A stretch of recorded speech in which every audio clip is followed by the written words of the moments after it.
देश में लोकसभा चुनाव 2024 का बिगुल बज गया है।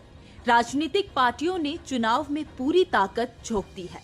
इसी कड़ी में महाराष्ट्र की बारामती सीट पर बरकरार सस्पेंस खत्म हो गया है। इस सीट पर चुनावी मुकाबला दिलचस्प होने वाला है, क्योंकि चाचा भतीजे के बाद अब ननद भाभी के बीच चुनावी जंग देखने को मिलेगी। दरअसल एनसीपी शरद पवार गुट ने 30 मार्च को 5 उम्मीदवारों की लिस्ट जारी की। इस लिस्ट में राज्य की सबसे अहम सीट बारामती से एक बार फिर सुप्रिया सुले को चुनावी मैदान में उतारा गया।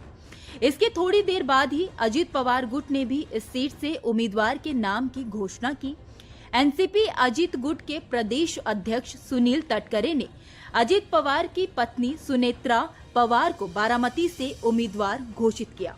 अब यहां शरद पवार और अजित पवार की एनसीपी में कड़ी टक्कर देखने को मिलेगी। आपको बता दें कि बारामती लोकसभा सीट पर पवार परिवार का दबदबा रहा है। इनसे पहले इस सीट पर कांग्रेस पार्टी की पकड़ रही थी। इस सीट से शरद पवार 6 बार सांसद रह चुके हैं। एक बार उनके भतीजे अजित पवार ने इस सीट से जीत हासिल की है। फिर उनकी बेटी सुप्रिया सुले ने इस सीट की कमान संभाली। वह लगातार 2009 से इस सीट से सांसद है और इस साल के चुनावी मैदान में भी उतर रही हैं। अब सुप्रिया के सामने उनकी भाभी सुनेत्रा पवार को टिकट दिया गया है, जिससे मुकाबला बेहद दिलचस्प हो गया है।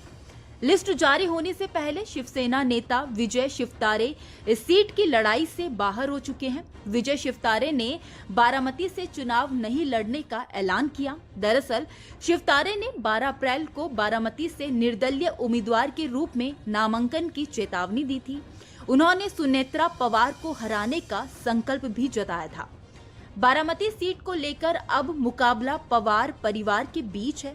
सुप्रिया सुले और सुनेत्रा पवार एक दूसरे के सामने हैं। अब बारामती से ननद भाभी एक दूसरे के खिलाफ चुनाव लड़ेंगी। एक तरफ सुप्रिया सुले जहां एक अनुभवी नेता है और इस सीट से 3 बार सांसद बन चुकी है, तो वहीं उनकी भाभी सुनेत्रा पवार राजनीति से दूर रहती हैं। हालांकि वह सामाजिक कार्यों में बढ़ चढ़कर हिस्सा लेती हैं। ऐसे में अब देखना ये दिलचस्प होगा कि बारामती की जनता किसे चुनती है। खैर, इस खबर में इतना ही। इस खबर को लेकर आपकी क्या राय है, आप हमें कमेंट सेक्शन में जरूर बताइए।